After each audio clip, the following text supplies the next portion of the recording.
من يهده الله فلا مضل له ومن يضلل فلا هادي له وأشهد أن لا إله إلا الله وحده لا شريك له وأشهد أن محمدا عبده ورسوله.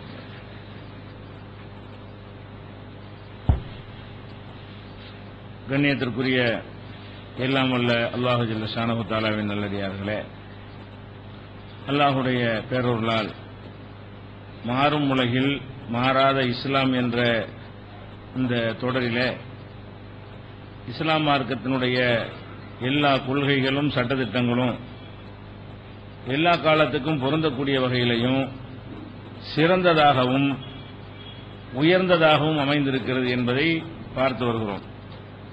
அந்த தொடர்ச்சியில இறுதியாக நம்ம பார்த்தது பெண்களுடைய உடை சம்பந்தமாக உலகமெல்லாம் வேறு விதமாக பெண்களை காட்டிக் கொண்டிருக்கும் பொழுது இஸ்லாம் மார்க்கம் அவங்கள ஒரு கைமுகத்தை தவிர மற்றவற்றை மறைக்க சொல்கிறது, இது பிற்போக்கானது என்றெல்லாம் வாதம் செய்கிறார்களே, அது எந்த அளவுக்கு தவறான வாதங்கள் என்பதற்குரிய காரணங்களை நம்ம பார்த்து வருகிறோம். இப்ப அந்த வகையில உலகமே என்ன செய்கிறது என்று சொன்னால், இஸ்லாம் சொல்லக்கூடிய வகையில திரும்புகிறது. யாரெல்லாம் இந்த பெண்களை வைத்து நிறுவனங்கள் நடத்துகிறார்களோ, அரசாங்கம் நடத்துகிறார்களோ, நிர்வாகம் நடத்துகிறார்களோ, அவங்க சில பிரச்சனைகளை சந்திக்கும் பொழுதுதான் இதற்கெல்லாம் அடிப்படை காரணம் பெண்களுடைய ஆடைகள் தான் என்று விளங்கி அதற்கு ஏற்றவாறு சட்டங்கள் வகுக்கக்கூடிய காட்சிகளை பார்க்கிறோம். அந்த தொடர்ல ஹரியானா அரசாங்கம் ஒரு உத்தரவு போட்டதை நம்ம சொன்னோம். கடைசியாக அந்த ஹரியானா மாநிலத்தில் மாநில அந்த மகளிர் ஆணையம் இருக்கிறது. ஒவ்வொரு மாநிலத்திலையும் பெண்களுக்கு ஒரு ஆணையம் அமைச்சிருப்பாங்க. அந்த மகளிர் ஆணையம் அரசாங்கத்துக்கு கோரிக்கை வைக்குது. மகளிர் ஆணையம் அவங்க பொறுப்புல இருக்கும் பொழுது நிறைய புகார்கள் வருதா, பெண்கள் சம்பந்தமா, பெண்கள் பாதிக்கப்படுறாங்க, பள்ளிக்கூடங்களில் பாதிக்கப்படுறாங்க, உயர்நிலை கல்விக்கூடங்களில் பாதிக்கப்படுறாங்க, காலேஜுகளில் கல்லூரிகளில் பாதிக்கப்படுகிறார்கள், ஏமாற்றப்படுகிறார்கள், பலவிதமான ஈவ்டீசிங் உட்பட பல துன்பங்களுக்கு பெண்கள் உள்ளாக்கப்படுகிறார்கள். இதெல்லாம் யாருக்கு வரும்? மகளிர் ஆணையத்துக்கு தான் வரும். பெண்களுக்கு ஒரு ஆணையம் இருக்குமேயானால் பெண்கள் சம்பந்தப்பட்ட புகார்கள் எல்லாம் எங்க சேரும்? இங்கதான் சேரும். அப்ப அந்த மகளிர் ஆணையத்தில் உள்ளவங்க என்ன செய்யறாங்கன்னா, விசாரணை நடத்தி எதனால் இதெல்லாம் நடக்கிறது, இதை குறைக்க வேற என்ன செய்யலாம், நாட்டில் உள்ள சட்டம் போதுமானதா இல்ல, இந்த சட்டம் இருந்தும் ஒன்னும் செய்யல, வன்கொடுமை எந்த கொடுமை சொன்னாலும் அது பெண்களை பாதுகாக்கக்கூடிய வகையில் இல்ல என்று விளங்கி அந்த ஹரியானாவில் உள்ள அந்த மாநில மகளிர் ஆணையம் அரசாங்கத்துக்கு கோரிக்கை வைக்கிறாங்க. எல்லா விதமான மேல்நிலை பள்ளிகளுக்கும், உங்களுக்கு சின்ன பள்ளிக்கூடங்கள சின்ன பிள்ளைங்களா இருப்பாங்க, அதை விட்டுருங்க, மேல்நிலை பள்ளிகள்லாம் என்ன செய்யறாங்கன்னு கேட்டா, மேல்நிலை பள்ளியில படிக்கக்கூடிய மாணவிகள் குட்டை பாவாடை அணியக்கூடாது, முழங்கால் வரைக்கும் முட்டுக்கால் வரைக்கும் ஆடை அணிந்தவர்களாக பெண்கள் வருவதுதான் சக ஆண்களால் அவங்க சீரழிக்கப்படுவதற்கும், ஆசிரியர்களால் அவங்க பலாத்காரம் செய்யப்படுவதற்கும், அவங்களுடைய ஒழுக்கம் கெட்டு போவதற்கும், ஆண்களுடைய கல்வித்திறன் குறைந்து போவதற்கும், பெண்கள் நிறைய பாதிப்புக்கு உள்ளாவதற்கும் காரணம் என்று நிறைய புகார்களை பெற்று ஆய்வு செய்து மகளிர் ஆணையம், அவங்க தான் உரிமைக்கு ரொம்ப பேசுவாங்க. எப்பவுமே மகளிர் ஆணையம் பெண்கள் உரிமை கட்டுவாங்க. அவங்களே கண்டுபிடிச்ச என்னன்னு கேட்டா, இது அல்ல உரிமை. எல்லாம் அனுபவிச்ச பிறகு நிறைய ஹரியானாவில் இந்த சம்பவங்கள்லாம் ஜாஸ்தியான பிறகு பெண்கள் தங்களுடைய ஆடைகளை கட்டுப்படுத்துறது தான் இப்போதைக்கு சரி, அவங்க தான் சுதந்திரத்தில் கை வைக்க கூடாதுன்னு சொன்னவங்க. அதுக்கு தான் அந்த மகளிர் ஆணையம் உருவாக்கப்படுகிறது. அந்த மகளிர் ஆணையம் என்ன ரெக்கமெண்ட் பண்றாங்க கவர்மெண்ட்டுக்குன்னா, கல்லூரிகளையும் மேல்நிலை பள்ளிகளையும் படிக்கிற மாணவிகளா இருந்தால் அவங்க குட்டை பாவாடைன்னா அந்த முட்டுக்கால் வரைக்கும் உள்ளது, அந்த அளவுக்கு பாவாடை அணிந்து கீழே காலெல்லாம் தெரிகிற மாதிரி வரும் பொழுதுதான் பலவிதமான சலனங்கள் ஆண்களுக்கு சக ஆண்களுக்கு ஏற்படுகிறது, படித்து கொடுக்கிற ஆசிரியர்களுக்கு ஏற்படுகிறது என்றெல்லாம் சொல்லி அவங்க ரெக்கமெண்ட் பண்றாங்க. கவர்மெண்ட்டுக்கு கோரிக்கை வச்சிருக்கிறாங்க. அதை என்ன செய்ய போறாங்கன்னு நமக்கு தெரியல. ஆனா மகளிர் ஆணையம் எப்படி ஒரு கோரிக்கை வைத்திருப்ப எதை காட்டுகிறது? இதுதான் காரணம் என்பதை காட்டுகிறது. இஸ்லாம் சொல்லக்கூடிய அந்த தீர்வு தான் ஒரே தீர்வு. என்னதான் நீங்க சட்டம் போட்டாலும் கடைசியா அந்த நிர்வாக சீட்ல உட்காரக்கூடியவனுக்கு மூளை எங்கதான் வேலை செய்யும்? இருக்கிற சட்டம் சரியில்லை, வேற சட்டம் தான் கொண்டு ஆகணும். அதுதான் பெண்களுக்கு பாதுகாப்பு. பெண்களுடைய ஆடை சம்பந்தமாக சில கட்டுப்பாடுகள் விதிப்பது பெண்களுடைய பாதுகாப்புக்குன்னு சொல்றாங்க. யாரு சொல்றா? பெண்களுடைய நலனுக்காக பாடுபடக்கூடிய ஆணையம். இதுவரைக்கும் என்ன சொல்லிட்டு இருந்தாங்க? கட்டுப்பாடு விதிக்கிறது அவங்க உரிமை பறிக்கும் சொல்லிட்டு இருக்காங்க. இப்ப என்ன கண்டுபிடிச்சிருக்காங்க?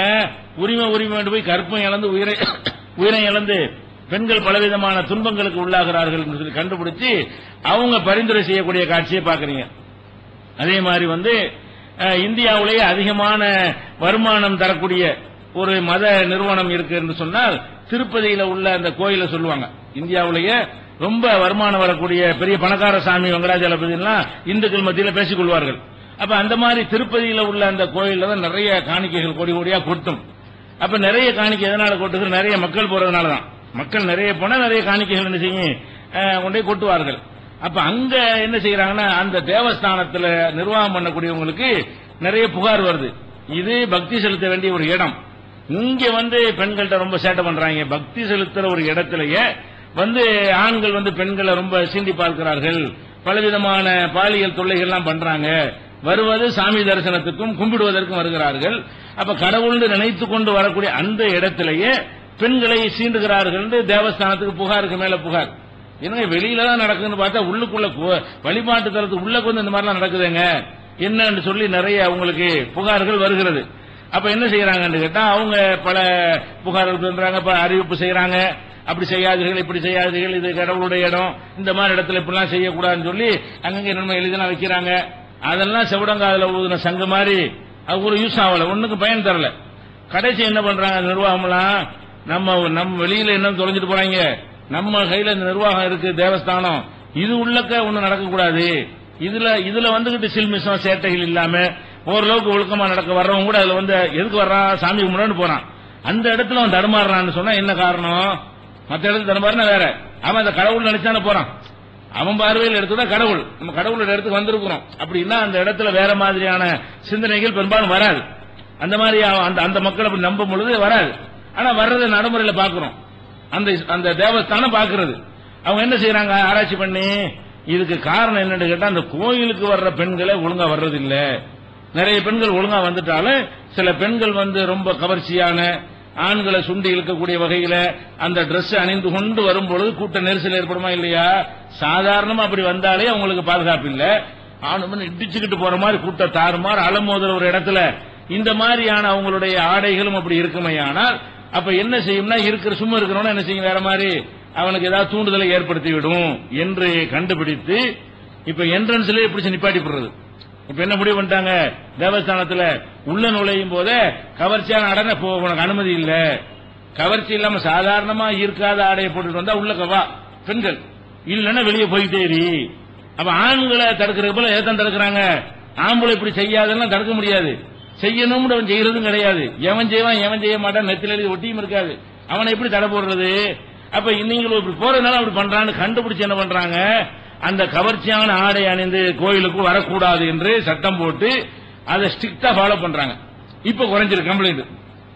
இது இந்த மாதிரி ஒழுங்கான ஆடையோட வாங்கன்னு சொன்ன உடனே உள்ள நடக்கிற சில்மிசம் வந்து பெருமளவு கட்டுக்குள்ள வந்திருக்கிறது.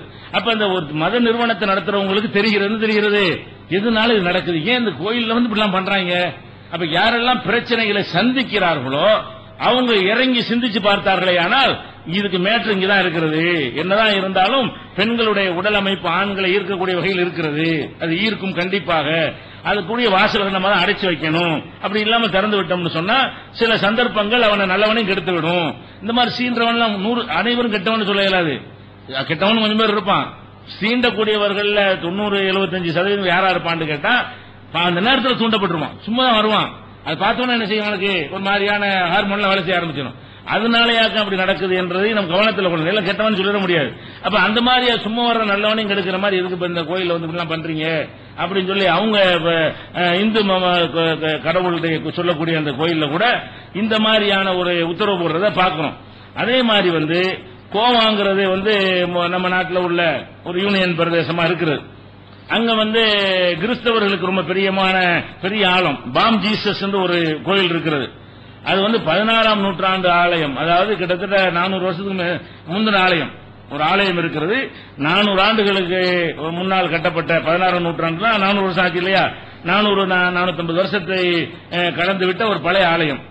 அந்த ஆலயத்தில் என்ன, அது சுற்றுலா தலமா இருக்கிறதுனால, கோவாங்கிறது அந்த சுற்றுலா நகரம் மாநிலமா இருக்கிற காரணத்தினால பல நாட்டு ஆட்களும் போவாங்க.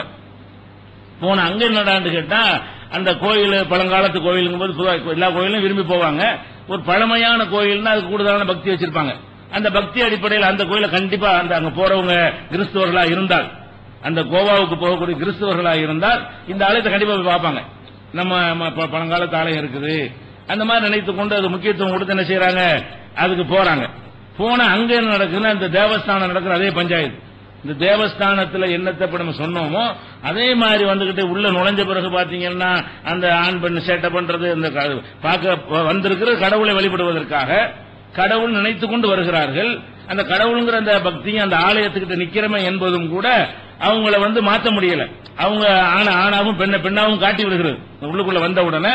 அந்த மாதிரி நடக்கிறது. என்னடான்னு சொல்லி இது அதிகமா போய் அது என்னடா உள்ள போய் முத்தமெல்லாம் கொடுக்க ஆரம்பிச்சிடும். அப்படிலாம் போயிடுது. ஓவரா எங்க போயிடுது, உள்ள கோயிலுக்குள்ள நுழைஞ்சிட்டு ஒரு நல்ல கவர்ச்சியான பொம்பளை கட்டிப்பிடிச்சு முத்தம் பிடிக்கிறது. அவளும் அந்த பெருசா நினைக்க மாட்டேன், பல நாட்டு ஆளுக்கு வர்றதுதானே, இவன் அதை பெருசா நினைக்கிறது இல்லை. அந்த மாதிரியான டைப்ல எல்லாம் போன உடனே இது எல்லாரும் அந்த பாதிரிகள் எல்லாம் யோசனை பண்ணி, என்னடா இது வெளியில தான் போட்டு கடற்கரையில் ஆட்டம் போடுறாங்க, நிர்வாணமா படுத்து கிடக்குறாங்கன்னு பார்த்தா உள்ளுக்குள்ள வழிபடுற இடத்துல இந்த மாதிரி ஆட்டம் போடுறாங்கன்னு சொல்லி அவங்க ஆலோசனை பண்ணி என்ன செய்யறாங்க, இதுக்கு ஒரு முடிவு கட்டி ஆகணும் என்று சொல்லி இதே மாதிரி போர்டெல்லாம் எழுதி வைக்கிறாங்க. இந்த மாதிரி ஆளுக்கு வரக்கூடாது, உடம்பு திறந்துட்டு வரக்கூடாது, ஈர்க்கக்கூடிய ஆடை அணிந்து என்ன செய்யக்கூடாது, வரக்கூடாது, நீச்சல் கூட வரக்கூடாது, அப்படி கடல்ல குளிச்சுட்டு அப்படி வர்றது, அந்த மாதிரியான உடைகளோடு என்ன செய்யக்கூடாது, வரக்கூடாதுன்னு சொல்லி என்னென்னமோ சரத்தெல்லாம் எழுதி போடுறாங்க. போர்டு மனுஷன் தடுக்கவா செய்யும், அது பாட்டுக்கு இருக்க மாட்டோம் வந்துகிட்டு இருக்கான். போர்டு தான் வச்சாங்களே தவிர அதனால எல்லாம் யாரையும் தடுக்கல. அவன் வர்றான், அதே மாதிரி தான் வர்றான். அப்புறம் என்ன பண்ணிட்டாங்கன்னு கேட்டா, இப்ப ஒரு ரூலை போட்டாங்க. என்ன ரூல்னு கேட்டா, பெரிய அந்த காலத்துல புது சால்வை இருக்குல்ல, உடம்பையே போத்துற சால்வை, அதை வாசல்ல வச்சிருவாங்க. இந்த மாதிரி ஆளுக்கு வந்தான்னு சொன்னா இதை போத்திக்கிட்டு உள்ள வர்றாந்தா போ, திருப்பி ரொம்ப கொடுத்துருப்பேன், அதுக்கு ஒரு கட்டண மாதிரி வாங்கிட்டு என்ன செய்யறது, இந்த போர்வையை போத்திக்க, இந்த போர்வையை போத்திக்கிட்டு தான் உள்ள போகணும். இதெல்லாம் எங்களுக்கு உரிமையா மாட்டேன்னு வெளியே போட மாட்டோம், ஒன்னும் அனுமதிக்கிறது இல்ல. போட்டுட்டு வாங்க எடுத்துட்டு வரலாம் பண்ணல, இப்படி வர்ற முடியும். இப்ப ட்ரெஸ் பண்ண ட்ரெஸ்ஸுங்க எங்க போறது பணம் இல்லையா, அதுக்காக அந்த நிர்வாக ஆலோசனை பண்ணி செய்றாங்க. பெரிய சால்வையை ரெடி பண்ணி வச்சிருக்காங்க, நூத்துக்கணக்கான சால்வைகள் அடுக்கி இருக்காங்க. உள்ள வரும்போது பாப்பாங்க, ஒழுங்கான ட்ரெஸ் அவன் பாட்டு போயிட்டே இருப்பான், அவனுக்கு வேற ஒரு கவுண்டர் மாதிரி தொடர்ந்து வச்சிருப்பாங்க, அதுல போயிருவான். இந்த மாதிரி ஆளுங்க தனியா பிரிச்சு போடுவாங்க. இந்த இது வாங்கிக்கிறியா போ, எல்லாம் வழிபட்டு வந்து வெளியே வரும்போது தந்துட்டு போ. அதுக்கு எந்த அளவுக்கு வர்றாங்கன்னா, வழிபாட்டு தலங்களாக இருந்தாலும் ஆம்பளை தான், பொம்பளை தான், ட்ரெஸ் ஒழுங்கா இல்லாட்டி. பெண்கள் ஒழுங்காக ஆடை அணியவில்லை என்று சொன்னால் வழிபாட்டு தலங்களுக்குள்ளேயே சபலம் ஏற்படும்னா வெளியே தான் கூட ஏற்படும். ஆனா அவனுக்கு என்ன செய்ய முடியும், அவனுக்கு ஏண்டா செய்யறான், வெளியே உள்ள அரசாங்கம் செய்யணும். அந்த சர்ச்சில் உள்ளவனுக்கு அவன் அதான செய்ய முடியும், அவன் அளவுக்கு என்ன செய்யணும் அதை செய்யறான். அப்ப இது வெளியே நடக்கணும், வெளியே உள்ள நடக்கணும், வெளியே நடக்கும், உள்ள நடக்கிற மாதிரி தானே வெளியே நடக்கும், கூடுதல் நடக்குமா இல்லையா, அதை யோசிக்க வேண்டிய அரசாங்கம் கண்ண முடிக்கிட்டு இருக்கிறது. சம்பந்தப்பட்ட நிறுவனம் நடத்துறவன் என்ன செய்யறான், அதை யோசிச்சு ஆகா இது ஆபத்தா இருக்குன்னு சொல்லி இப்ப சால்வை கொடுக்கிற திட்டத்தை கொண்டு வந்துட்டாங்க. இது யாரு மாறுறா, இப்ப நம்மளை மாத்த சொல்றாங்க, நீ இது சரியில்லை, நீ அடிமைப்படுத்துற அப்படிங்கிறாங்க. இப்ப அவன் அடிபட்டவன் என்ன செய்யறான், அவனுக்கு அடிபட்டவன காயம்பட்டவன் ஆகா சரி வரான்னு அவன் மாறிட்டு இருக்கிறான்.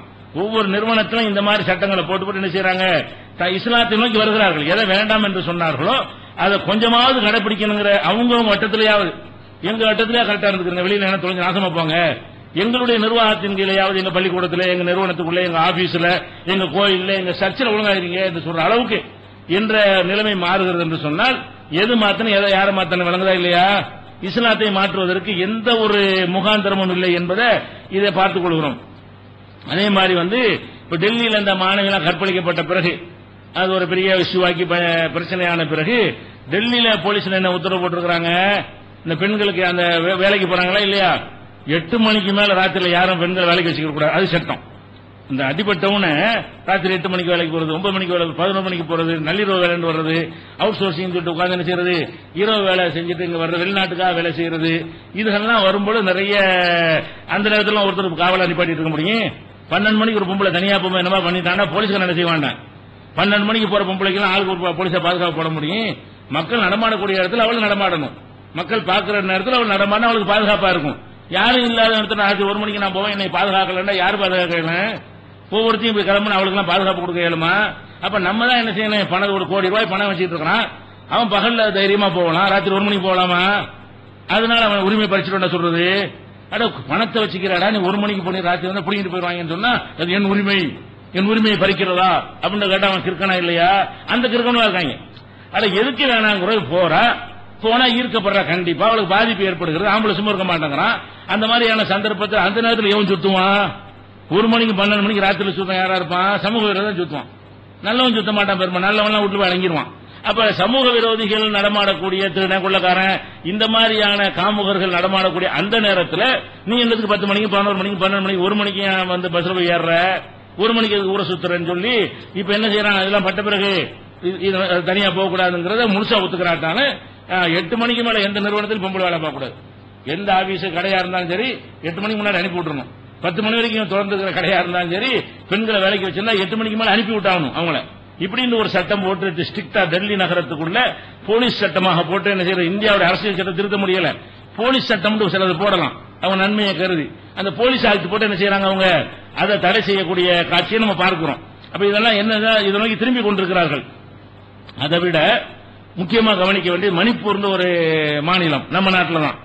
அந்த மணிப்பூர் மாநிலத்தில் என்னன்னு கேட்டா இந்த மாதிரி பொம்பளைங்க தாறுமாறா இந்த ஆடைகளை வந்து தாறுமாறா அணிகிற காரணத்தினால பெண்களுக்கு நிறைய பாதிப்பும், ஆண்களும் சீரழிஞ்சு நாசமா போயிடுறாங்க, கெட்டு சுழஞ்சிடறாங்க, படிக்க மாட்டேங்கிறாங்க. அப்படிங்கிறதுக்காக வேண்டி அங்க 4 மாணவர் அமைப்பு பெரிய யூனியன் இருக்கிறது. மாணவர்களுக்கு என்று ஒரு 4 யூனியன் இருக்கிறது. அந்த 4 யூனியன் நிர்வாகிகளும் ஒன்னா கலந்து ஆலோசனை பண்ணி இந்த ஏன் இந்த மாதிரி நம்மளை போட்டு இந்த பொம்பளை ட்ரெஸ் போட்டு சீரழிக்கிறாங்க, நம்மளையும் படிக்க விட மாட்டேங்கிறாலும் நம்மளையும் ஏதாவது பண்ணிடுறாலும் நல்லா இருக்கிறவன் கடத்திட்டு போயிடுறான், இதையும் வழங்க மாட்டேங்கிறாங்கன்னு சொல்லி அவங்க 4 மாணவர் யூனியன், பொதுவாக ஆம்பளை தான் இப்படி வந்தா நல்லதுன்னு ஆசைப்படுவான், அவங்க எவ்வளவு பாதிக்கப்பட்ட இந்த மாதிரி முடிவுக்கு வராங்க பாருங்க. மாணவர்கள் ஆலோசனை பண்ணி 4 மாணவர் அமைப்பு என்ன செய்யறாங்கன்னு கேட்டா எச்சரிக்கை பண்ணிருக்காங்க. அரசாங்கம் செய்ய மாட்டேங்கிற முட்டுக்காலுக்கு மேல தூக்குன மாதிரி ஆடை அணிஞ்சு பெண்கள் வந்தால் நடக்கிறது வேறன்னு எச்சரிச்சிருக்காங்க.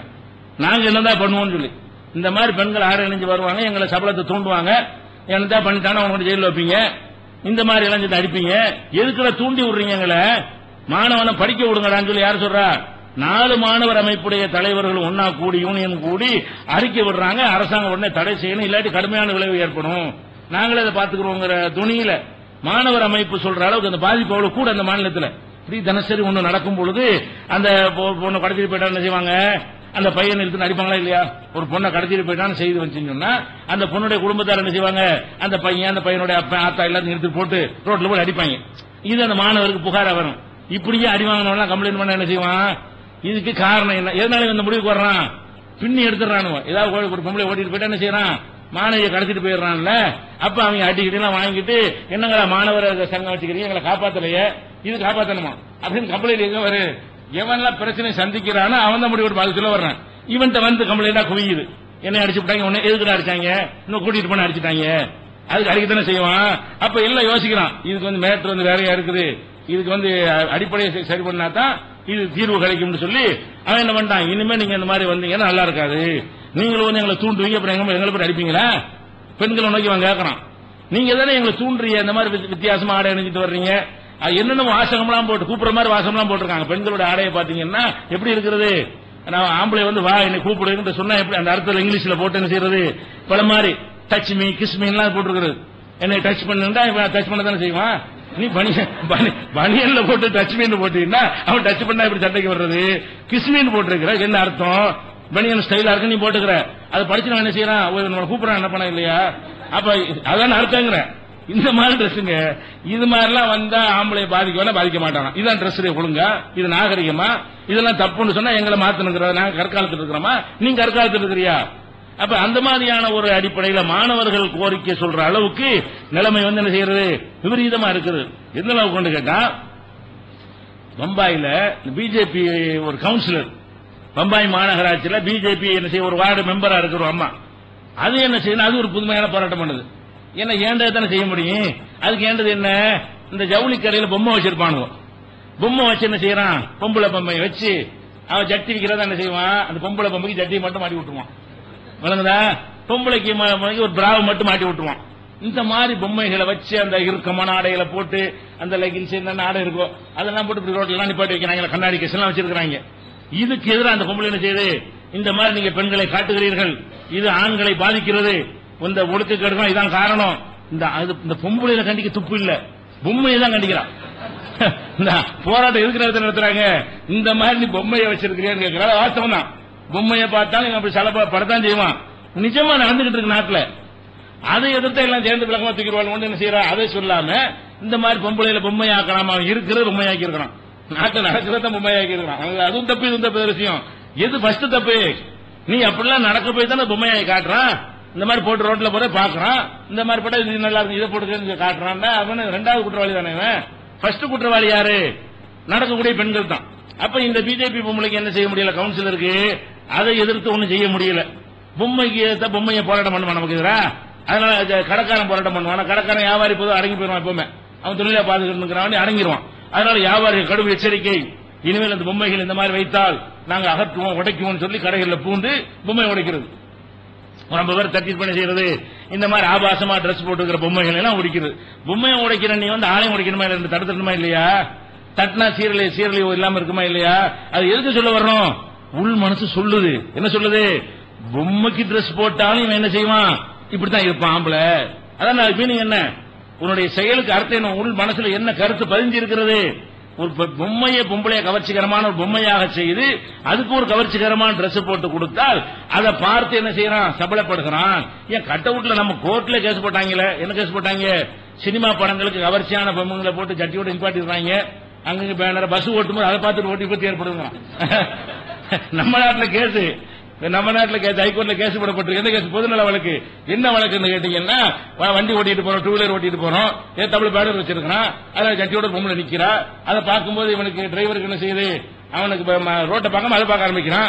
அப்ப பள்ளத்துல விட்டுறான், அண்ணாம பள்ளத்துல கீழே விடுறான். பாருங்களேன், அது எவ்வளவு பெரிய இடம், விசாலமான இடம். அங்க போய் என்ன செய்யறான்? உள்ள விட்டு பசங்க வந்து போன காட்சியெல்லாம் பார்க்கணும். இதுக்கெல்லாம் காரணம் இது பேனர்கள் அகற்றணும். இந்த மாதிரி ஆபாச மனிதனுடைய உணர்வை தூண்டக்கூடிய இங்க ஒரு பக்கம் கேசும் போடுறான். அப்ப என்ன வழங்குது? ஒரு பேனரும் மனுஷனை பாதிக்கும் வழங்குறது. நெசமா உள்ளது எவ்வளவு பாதிக்கும் ரெண்டா வச்சுக்கிறீங்க. ஒரு பேனர் பாதிக்கும் என்றால் அந்த மாதிரி நின்றா பாதிக்காதா? இதுக்கு மட்டும் பொதுநல வழக்கு போடுறீங்க, அதுக்கு போட வேண்டியான. நாங்கள் தெருவில் போகும்போது இந்த மாதிரி வருகிறார்கள் பெண்கள், அவங்க வந்து தொப்புளை காட்டிக்கொண்டு வருகிறார்கள், அது எங்களை பாதிக்கிறது. அவங்க வந்து கிருஷ்ணியை போட்டுக்கொண்டு வருகிறார்கள், டச்மீன் வருகிறார்கள், இதெல்லாம் பார்த்தா எங்களுக்கு பாதிக்கும். வேணாச்சு கேஸ் போட்டானா? அதுக்கு போடணும் கேஸ். எதுக்கு போடுறான்? பேனருக்கு போடுறான், பொம்மைக்கு போடுறான், சேலாத வைக்க கூடாதுன்னு சொல்லிட்டு. ஆக கடைசியில் என்னன்னு கேட்டா உள்ளுக்குள்ள விஷயம் விளங்குறது. உயிரோடு உள்ளவர்களை எதிர்த்து போராட துப்பு இல்ல, திராணி இல்ல, தைரியம் இல்ல. உயிரற்றதுக்கு எதிராக போராடினா தைரியம் இருக்குது. அது என்ன செய்யும்? நம்மளுக்கு பேனர் சண்டைக்கு வரப்போகுதா? அதனால செய்யறான், பேனர் வைக்க கூடாது, பொம்மை வைக்க கூடாதுன்னு சண்டை போடுறானே தவிர இது மாதிரி நடக்கக்கூடிய ஆட்களை தடுக்கிற மாதிரி இல்ல. அப்ப என்ன இது நம்ம விளங்க வேண்டிய கூடுதல் விஷயம் என்ன? பொம்மைக்கும் கூட ஹிஜாபு தேவைன்னு வழங்குது. என்ன வழங்குறது? பொம்பளை பொம்மையா இருந்தால், பொம்பளை கட் அவுட்டா இருந்தால் அதுக்கும் கூட ஹிஜாப் அவசியம். உயிரோட உள்ளவனுக்கு மட்டும் ஹிஜாப் அதான வழங்குது. இதுல இருந்து அறிந்து கொள்ள வேண்டிய பாடம் என்ன? உன் போராட்டத்திலையும் உன் வழக்கில இருந்து தெரிய சொல்லக்கூடிய செய்தி என்ன? பெண்களை பொம்மையில காட்டினா ஒழுங்கா காட்டு, பொம்பளைய கட் அவுட்ல காட்டினா ஒழுங்கா காட்டு. அதான அதுக்கு அர்த்தம். அதனால இப்ப நடக்கு நீனே ஒத்துக்கிற. அப்ப அதை வந்து இப்ப வெளிப்படையா சொல்ல தைரியம் இல்ல. பிற்போக்கு சொல்லிடுவாங்களோ, எதிர்ப்பு வந்துருமோ, நம்ம அறிவை குறை சொல்லிடுவாங்களோ அப்படி நினைக்கிறான். இவன் தான் அறிவாளி இப்படி எதுக்குறான், பயப்படுறான், கோழையா இருக்கிறான். அப்ப இந்த மாதிரி பொம்மைக்கு எதிராக போராட்டம் பண்ணி இப்ப பொம்மையெல்லாம் ஆட்டிட்டாங்க. அந்த மாதிரி பொம்மையெல்லாம் வைக்கிறது இல்ல. ஏன்னா இது பயந்துகிட்டு அடிப்பாங்க, பயந்துகிட்டு பம்பாயில உள்ள ஜவுளி கடையில பொம்மை எல்லாம் அணிஞ்சிருச்சு. இப்ப டிரெஸ் போட்டு முழு டிரெஸ்ஸோட நிக்கக்கூடிய அளவுக்கு அதுக்கு ஹிஜாப் போட்டு விட்டாங்க. அப்ப அந்த மாதிரியான அடிப்படையெல்லாம் பார்க்கிறோம். இப்படி நிறைய வந்து இருக்கிற செய்தியை பார்க்கிறோம். அதை விட வந்து நம்ம தமிழ்நாடு அரசாங்கம் கூட, அங்கெல்லாம் விட ஹரியானா அதெல்லாம் விடுங்க, நம்ம தமிழ்நாடு அரசாங்கத்தில் நினைஞ்சிருக்கிறாங்க, ஒரு உத்தரவு போட்டிருக்கிறாங்க. இப்ப ஜெயலலிதாவுடைய ஆட்சியில வந்து சில உத்தரவுகள் போடுறாங்க. என்ன உத்தரவு போடுறாங்கன்னா, மாணவர்களுக்கு பெண் ஆசிரியர்கள் பாடம் நடத்தினால், பெரிய பிளஸ் 2க்கு மேல உள்ள பள்ளிக்கூடங்கள்ல உள்ள மாணவர்களுக்கு வந்து ஆசிரியைகள் பாடம் நடத்துவார்களே ஆனால் அவங்க வந்து என்ன செய்யணும்னா வெள்ளை கோட்டு மேல போட்டுக்கொண்டு பாடம் நடத்த வேண்டும். சேலை என்னத்தை உடுத்திட்டு வா, பாடம் நடத்தும் மேல ஒரு வெள்ளை கோட்டை போட்டுக்க. வெள்ளை கோட்டை போட்டா அந்த தொப்புளை இடைவெளியா அந்த கணபாரிமான ஒண்ணுமே தெரியாது. அந்த மாதிரி போட்டுக்கொண்டு பாடம் நடத்தணும் என்ன சொல்றாங்க, அரசாங்கம் உத்தரவு போட்டு அது மாதிரி சில ஸ்கூல்கள்லாம் நடைமுறைப்படுத்தப்பட்டு அது புகைப்படங்களாக செய்தில வெள்ளை கோட்டு போட்டு அணிந்து பாடம் நடத்தும் ஆசிரியைகள் போட்டு படம் எடுத்து வந்து இன்னும் எல்லா ஊர்களையும் நாங்கள் அமலுக்கு கொண்டு வருவோம் கல்வித்துறை அதிகாரிகள் சொன்னதெல்லாம் நீங்க நியூஸ்ல பாக்குறீங்க. இப்ப சமீபத்தில் கிட்டத்தில் நடந்த சம்பவம். எதுக்கு இந்த அறிக்கை போட்டீங்க? படித்துக் கொடுக்கிறது ஆசிரியை, ஆசிரியைகளுடைய டிரெஸ் வந்து அவங்களோட சின்ன பையலோட பாதிக்கிறான். எதனால அந்த ஆம்பளைக்கு பாடம் நடத்தும் போது அங்க இருக்கிறவங்க யாரு? பேர வயசுல இருப்பான், மகன் வயசுல இருப்பான். முன்னாடி படிக்கிற மாணவன் வந்து மகன் வயசுல இருப்பான், இல்லாட்டி பேர வயசுல இருப்பான், அல்லது ஒரு தம்பி வயசுல இருப்பான். டீச்சருடைய வயசை பொறுத்த விஷயம். அந்த மாதிரியான ஒரு நேரத்தில் கூட இந்த ஆசிரியர்கள் நடத்தக்கூடிய அந்த பாடம் நடத்தும் போது அவங்க கூடிய அங்க அசைவுகளும் அவங்களுடைய அலங்காரங்களையும் பார்த்துவிட்டு மாணவன் சபலப்படுகிறான். சபலப்பட்டு என்ன செய்யறான், 21 மாணவன் வந்து 35 வயசு டீச்சர் கூட்டிட்டு போயிட்டான் பேப்பர்ல செய்தி வருது. இந்த செய்திக்கெல்லாம் பிறகுதான் இந்த செய்தி நம்ம ஒரு பிரச்சனையான பிறகுதான் அது ஆசிரியர்கள் எதுக்கு ட்ரெஸ் அணிகிறீங்க, நீங்க ஆசிரியர்கள் முன்மாதிரியா இருக்கணுமா இல்லையா? அப்ப ஒரு ஆசிரியர் அதாவது இன்னும் கவனிக்க வேண்டிய விஷயம் என்னன்னு கேட்டா, ஆசிரியங்கிறவங்க ஒரு அதிகாரத்தில் இருக்கிறாங்க. என்னதான் இருந்தாலும் மாணவன் மீது ஆதிக்கம் செலுத்தக்கூடிய அதிகாரத்தில் இருக்கிறாங்க. நினைச்சா அவங்களை ரிமார்க் எழுதி சீட்டு கழிக்க வைக்க முடியும், ஒரு புகார் கொடுத்து அவனை நீக்க முடியும். அப்படியான ஒரு இடத்துல இருக்கும்போது பொதுவா பயம் வரும். மேல் நிலையில் இருக்கக்கூடியவர்களை நோக்கி அது பெண்ணாக இருந்தா கூட கீழே உள்ள என்ன செய்வான், இந்த பொம்பளை சிலுமிசம் பண்ணோம்னா வேலையை ஸ்கூல்ல விட்டு தூக்கிடுவா, அப்பனுக்கு கூட சொல்லிடுவா, ஆத்தாவை கூட சொல்லிடுவா, பயம் வரும்ல. அப்படி பயம் வரக்கூடிய இடத்துல இந்த மாணவர்கள் இருந்தும் அது வராத, அதை மீறி வருகிறது. எது வருது? சபலம் வருகிறது. பாடத்தை படிக்காம இந்த பொம்பளை டீச்சரை பார்த்துட்டு இருக்கான். அப்பனா என்ன வழங்குறது? அவன் சின்ன வயசுக்காரன், நீ கொஞ்சம் வயசு கூட்டினாளா இருந்தா கூட நீ கொஞ்சம் கவர்ச்சியா ஒரு மாதிரியா இருந்தீன்னு சொன்னா நீ 50 இருந்து 45 கூட இருந்துட்டு போ. அவன் 18 இருந்தான்னு சொன்னா அவன் அப்படித்தான் இருக்கிறான். 18 வயசுலயே ஆரம்பிச்சிருக்கிறான். அது விஷயம் என்ன? மேல்நிலை பள்ளியில் ஆரம்பிக்கணும்னா 18 வயசுல என்ன ஆரம்பிச்சிருது? பொம்பளையா பார்க்கக்கூடிய தன்மை ஆரம்பித்து விடுகிறது. அப்ப அந்த மாதிரியா இருக்கிறார்கள் என்பதற்காக வேண்டி ஆசிரியர்கள் வந்து இந்த மாதிரி டிரெஸ் அணியணும் அரசாங்கம் உத்தரவு அவசியம் என்ன, எதனால் இந்த மாதிரி நடக்கிறது அதை நம்ம பார்க்கிறோம்.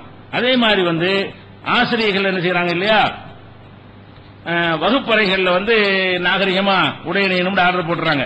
இது ஜூன் மாசம், இப்ப ஜூன்ல போட்டது, இந்த மாசம் ஜூன்ல தான் நினைச்சிருக்காங்க, இந்த வருஷம் இந்த ஆர்டர் போட்டிருக்காங்க. அதே மாதிரி வந்து ஆசிரியர்கள் வந்து சுற்றுலா போவாங்க. ஆசிரியர்கள் என்ன செய்வாங்க, மாணவி பிள்ளை எல்லாம் கூட்டிக்கிட்டு சுற்றுலா, கல்வி சுற்றுலா என்ன செய்வாங்க, பல ஊர்களுக்கு ஊட்டி கொடைக்கானல் போவாங்க. போகும்போது எதுக்கு போறது? பேர் கல்வி சுற்றுலா. கல்வி சுற்றுலால என்ன அர்த்தம்? இந்த சின்ன பிள்ளைங்களுக்கு வந்து பள்ளிக்கூடத்தில் படிச்சு கொடுக்கறதை விட கண்ணால காட்டி நிறைய படிச்சு கொடுக்கலாம். அதான் கல்வி சுற்றுலாங்கிறது. இதான் யானை, இதான் தோட்டமத்தை ஊட்டி இப்படி பாத்தீங்களா, இந்த கிளைமேட் என்ன, என் உயரத்தில் இருந்தால் என் கிளை கூலா இருக்கிறது, இப்படிங்கிற மாதிரி விஷயங்களை எல்லாம் காட்டி என்ன செய்யறது, சொல்லிக் கொடுக்கிறது. அதுதான் கல்வி சுற்றுலாங்கிறது. சுற்றுலாவுக்கு சுற்றுலாவும் இருக்கணும், அதுல வந்து எஜுகேஷனுக்கு கல்வி கிடைக்கணும். இதுக்காக வேண்டி மாணவர்கள்ட்ட என்ன செய்யறது, அழைச்சிட்டு போகும்போது டீச்சர் ஆசிரியை சேர்ந்தா போவாங்க. எல்லாரும் ஆசிரியர்களும் போவார்கள், ஆசிரியர்களும் போவார்கள். பள்ளிக்கூடத்தில் வர்ற கவர்ச்சியை விட அதிக கவர்ச்சியோட தான் கிளம்புவாங்க. கிளம்பும்போது கல்வி சுற்றுலா கிளம்பும் போது எப்படி கிளம்புறது? அது என்னமோ ஒரு பொண்ணு பார்க்க வந்தா எப்படி போவாங்களோ, அது மாதிரி ஒரு பொண்ணு அலங்கரிச்சுட்டு போவாங்களோ, அந்த மாதிரியான அலங்காரங்களோட கவர்ச்சிகளோடையும் அடுத்தவர்களுக்கு இருக்கிற மாதிரியும் போய் கொண்டிருந்தார்கள். இதுல என்ன நடக்கிறது?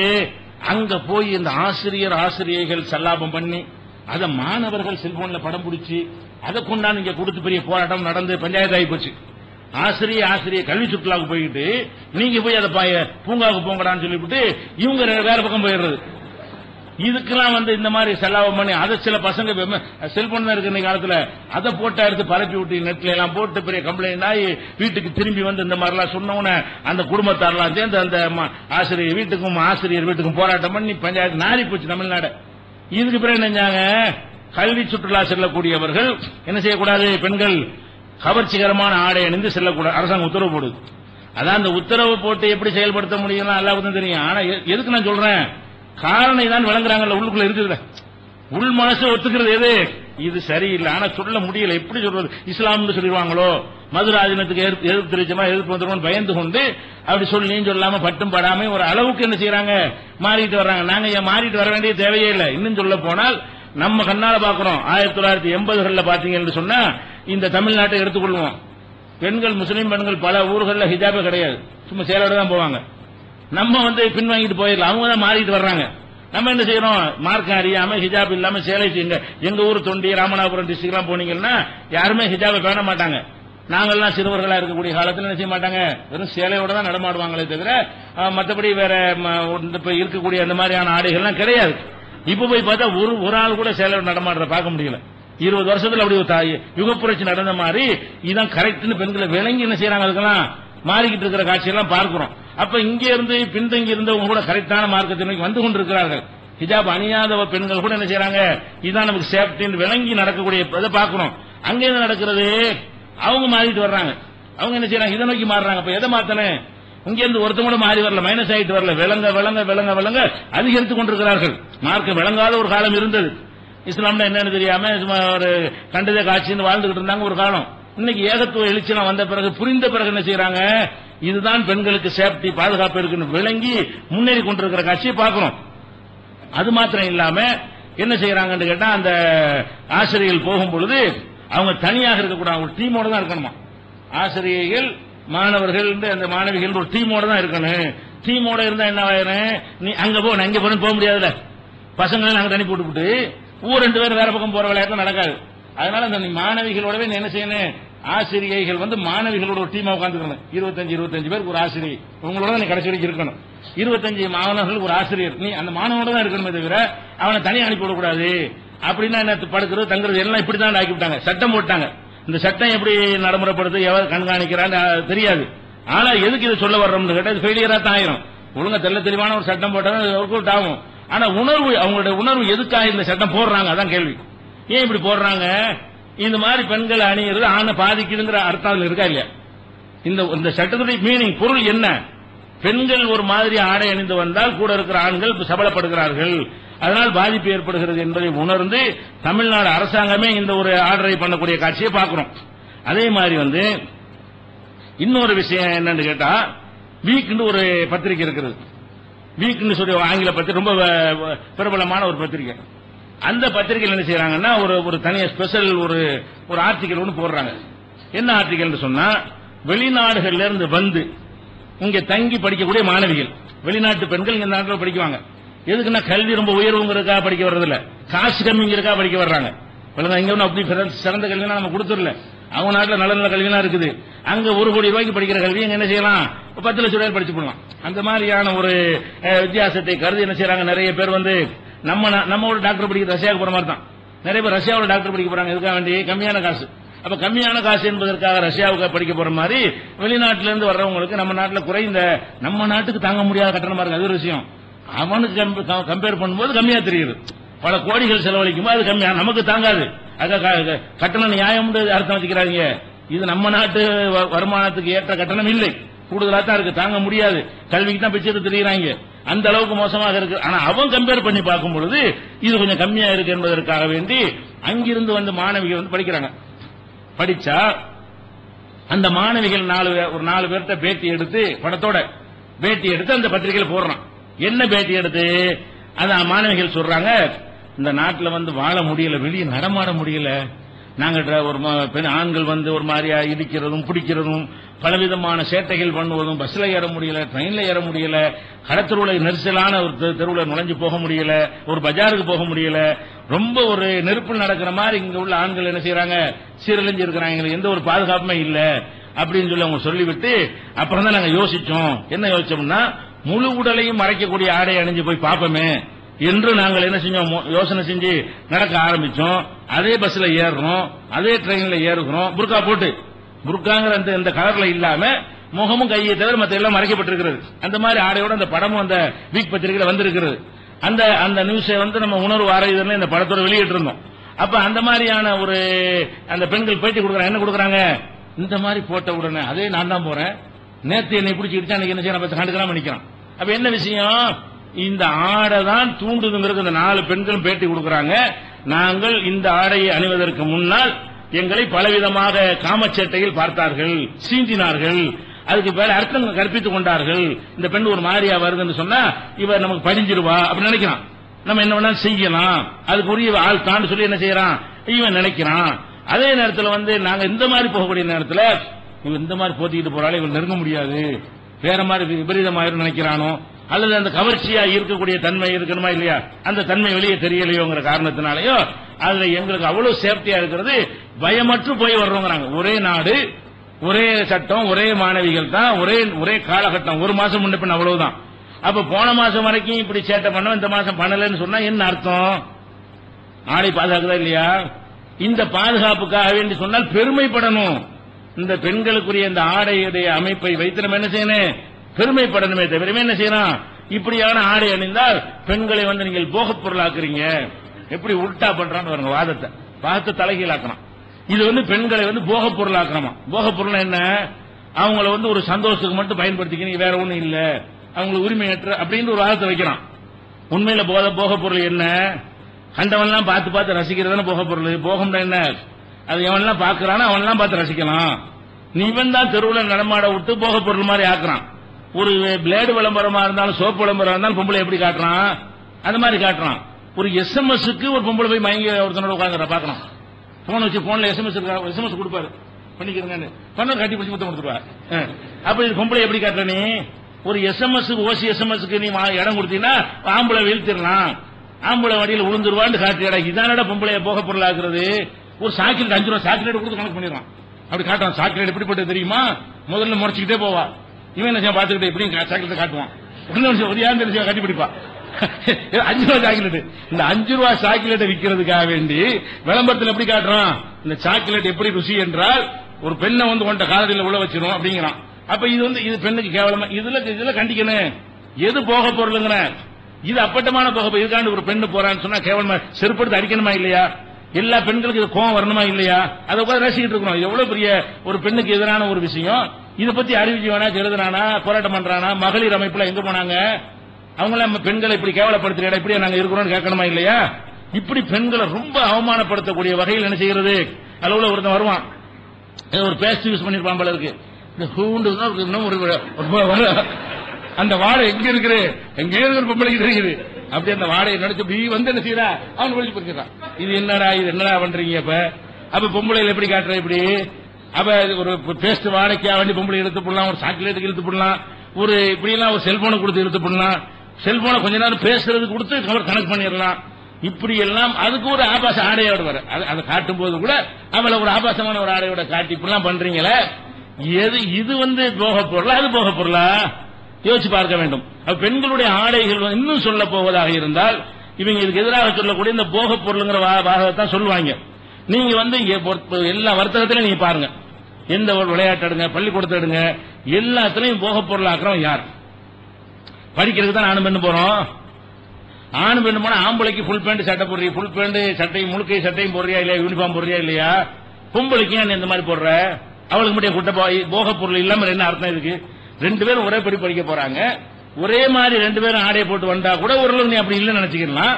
ஆம்பளைக்கு பேண்ட் போட சொல்லிவிட்டு பொம்பளைக்கு நீ வந்து முட்டுக்கால் வரைக்கும் போட்டு வான்னு சொல்லி ஒரு பள்ளிக்கூடத்தில் 2 பேரும் போகுது பாக்குறோம். ஒரு பள்ளிக்கூடத்தில் உட்கார்ந்து இருக்கிற காட்சியை பாக்குறோம். இப்ப நீ யாரை எப்படி பாக்குற?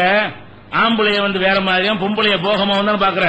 பொம்பளை உட்காந்து ரசிக்கணும், தொடைய பார்க்கணும், புத்து பார்க்கணும். அதை தவிர வேற என்ன நோக்கம் உனக்கு இருக்கும்? கிரிக்கெட் விளையாடுறான், கிரிக்கெட் ஆம்பளை கிரிக்கெட் பாத்துருக்கீங்க, பொம்பளை கிரிக்கெட் பாத்துருக்கீங்க. அப்ப பொம்பளை கிரிக்கெட்டுக்கு ஆம்பளை ஒரே மாதிரி ட்ரெஸ்ஸா இருக்குது.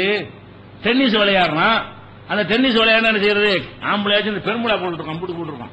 ஆம்பளைக்கு அந்த டென்னிஸ் விளையாட என்ன செய்வான்? முட்டுக்கால் வரைக்கும் போட்டிருப்பான். பொம்பளைக்கு டென்னிஸ் ஆடை என்ன இவ்வளவு, அது துணியாமலே கட்டி தெரியும், நின்றாலே தெரியும்.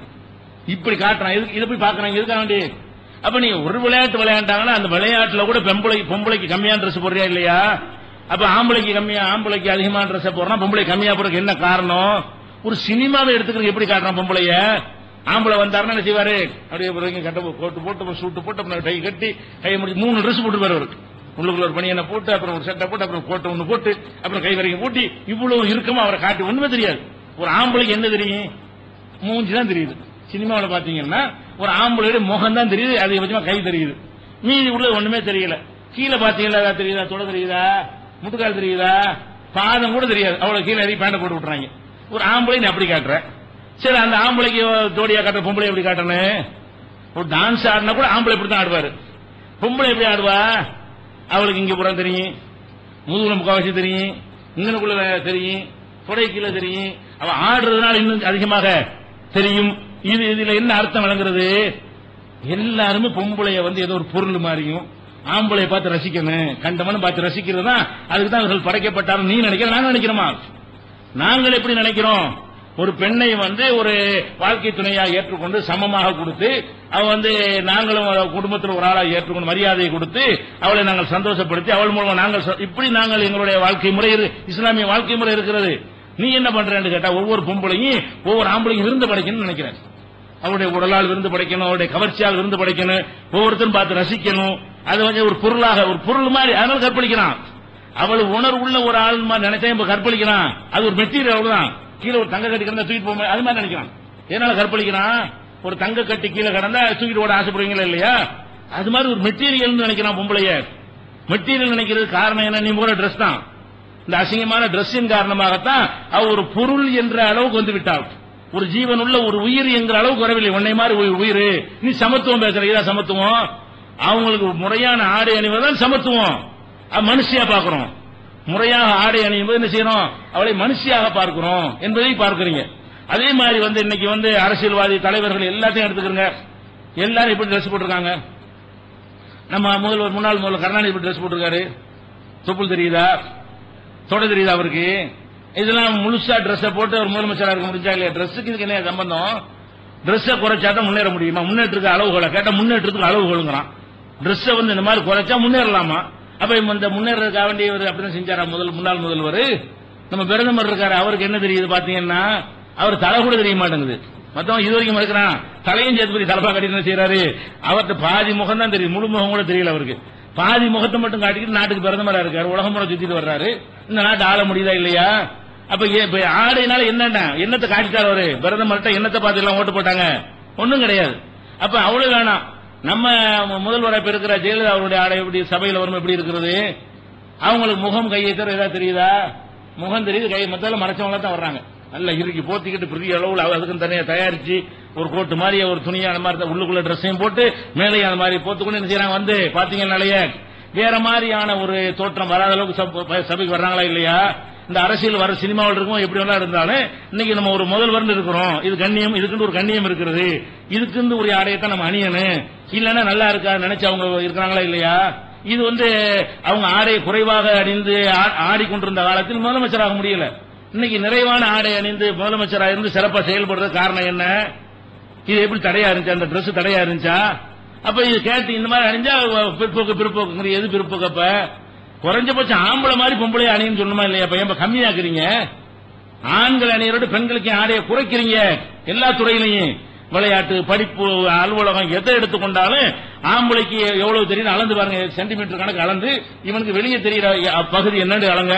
பொம்பளைக்கு அளந்து பாருங்க, இதுலயும் அளந்துங்க, இங்கே அளங்க, இவ்வளவு தெரியும் முதுகு அளந்து பாருங்க. முதுகுல சட்டையா இருக்க கோடு கோடா தான் இருக்கும். அதெல்லாம் சேர்த்து கணக்கு பண்ணி அளந்தீங்கன்னா கிட்டத்தட்ட ஒரு 25% வெளியே தெரியுது. ஆம்பளைக்கு ஒண்ணுமே தெரிய மாட்டேங்குது, 1% தெரிய மாட்டேங்குது. தலையும் கையையும் கழிச்சிட்டு பாத்தீங்கன்னா ஒண்ணுமே தெரிய மாட்டேங்கிறது.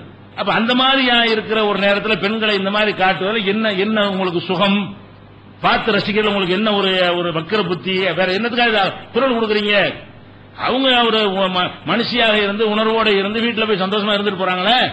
இப்படியான ஒரு அர்த்தத்தில் இஸ்லாம் வந்து அழகான சித்தாந்த சொன்னா இதை போய் பிற்போக்கு என்று சொல்லக்கூடிய காட்சியை பார்க்கிறோம். இன்னும் சொல்ல போனா அவங்களுடைய மனசாட்சிக்குள்ளே எல்லாமே அடங்கியிருக்கு. மனசாட்சி சொல்கிறது ஒருத்தருடைய மனசாட்சி. நம்ம தெருக்கல்ல வந்து என்ன செய்வாங்க? போஸ்டர் எல்லாம் போடுவாங்க, ஆபாசமா பெண்கள் நடிகையெல்லாம் போடுவாங்க. அதுக்கு என்ன செய்ய? மகளிர் அமைப்புகள்லாம் போய் தார் இருக்குல்ல, தாரை எடுத்துக்கிட்டு தார் பூசி அழிக்கிறாங்க. எதை? பொம்பளைய கம்மியான டிரெஸ்ஸோட காட்டிட்டான்ல அந்த போஸ்டர்களை வந்து பெண்களை கேவலப்படுத்துது அப்படின்னு அழிக்கிறாங்க. அப்ப என்ன நீ சொல்ல வந்த? நீ தானே சொன்ன ஆடை கட்டுப்பாடு இருக்கக்கூடாது. நீ தானே ஒரு நாள் பேசிட்டு இருந்த. என்ன பேசிட்டு இருந்த? எங்களுக்கு இவ்வளவு ஆடை போடணும் அவ்வளவு ஆடணும். நீங்க யாரும் தீர்மானிக்கிறதுக்கு? எங்க இஷ்டப்படி ஆடை போடுவோம், ஆடையை குறைக்கிறதுனா சுதந்திரம் என்று பேசிக் கொண்டிருந்தீர்களே, அந்த சுதந்திரத்தை நம்ம செஞ்சிருக்கிறான் நடிகை.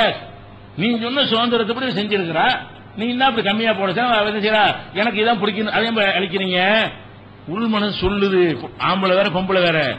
அவங்க மாதரணிக்கே என்ன செய்கிறது? உள்மனசு சொல்லுகிறது பொம்பளை இந்த மாதிரி காட்டுவது வந்து ஜீரணிக்க முடியல, இது ஆண்களை பாதிக்குது என்று சொல்லி வழங்குறாங்களா இல்லையா? அப்ப எந்த வகையில் நீங்கள் பார்த்தாலும் சரி, பெண்கள் வந்து அவங்களுடைய கைமுகத்தை தவிர மற்றதை வெளியே காட்ட வேண்டிய எந்த ஒரு அவசியம் கிடையாது.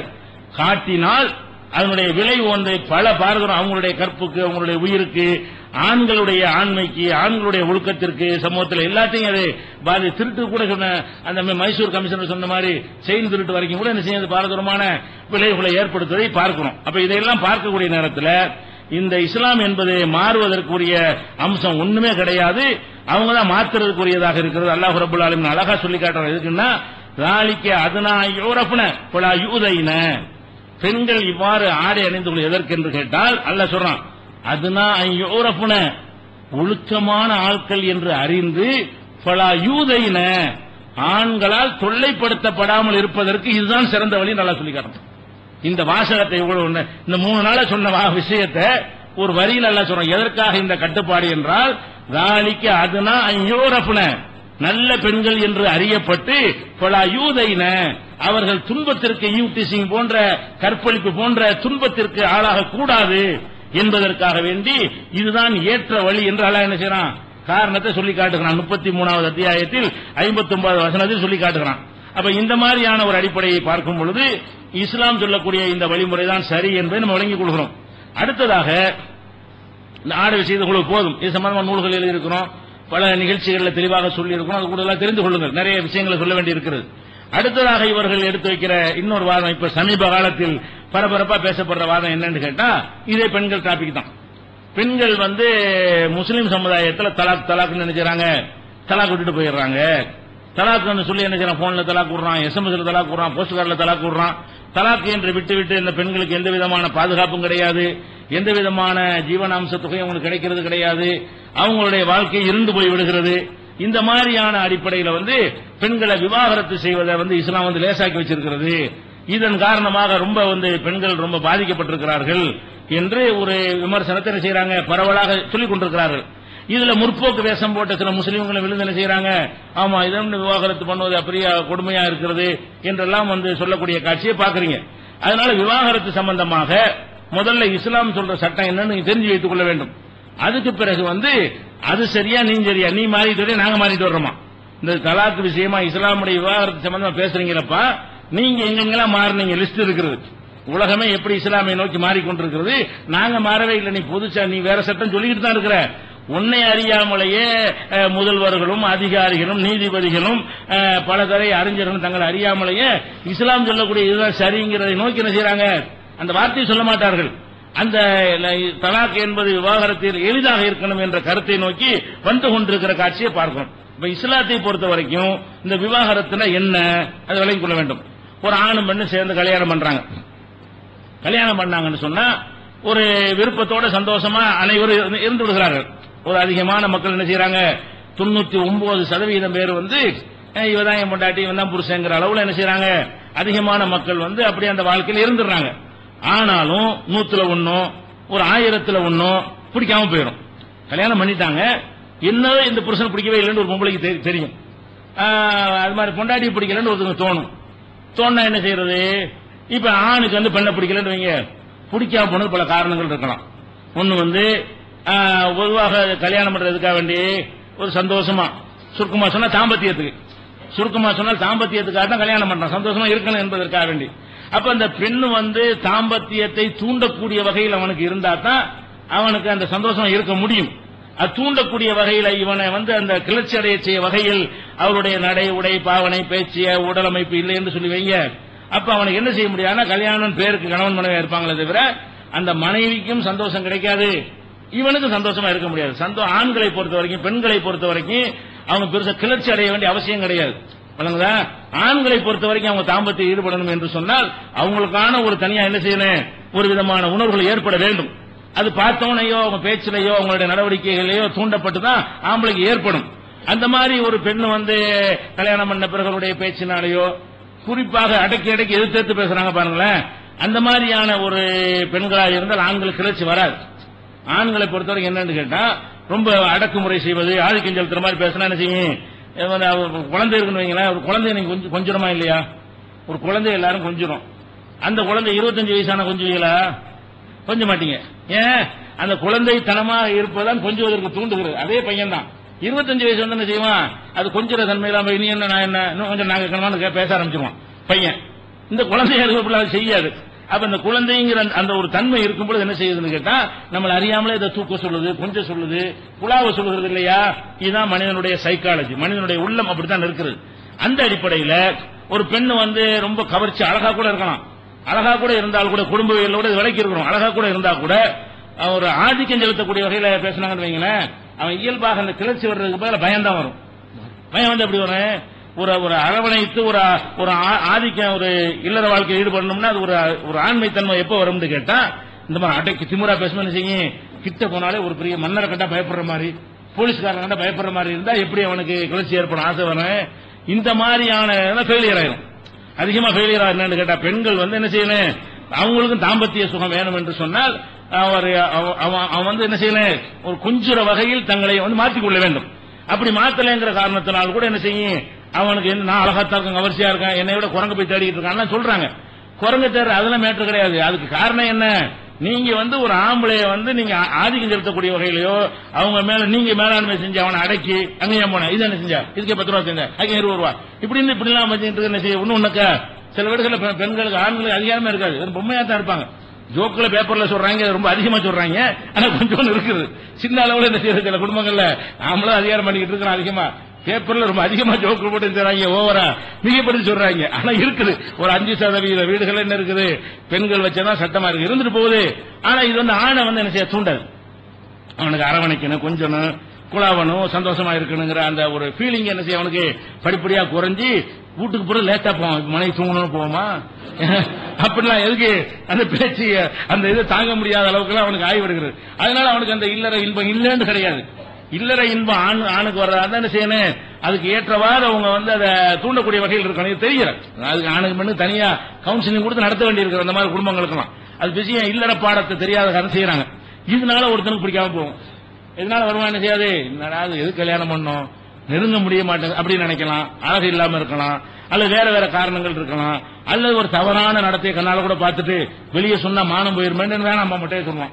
இது போய் வெளியே சொன்னா கேவலம் தானே சொல்லிட்டு என்ன செய்வான், இதை போய் அசிங்கப்படுத்திக்கிட்டு சொன்னா வெளியில எல்லாரும் நம்மள கேள்வி பண்ணுவாங்க, சும்மா வேணான்னு சொல்லுவான். எத்தனை விஷயங்கள் இருக்குது.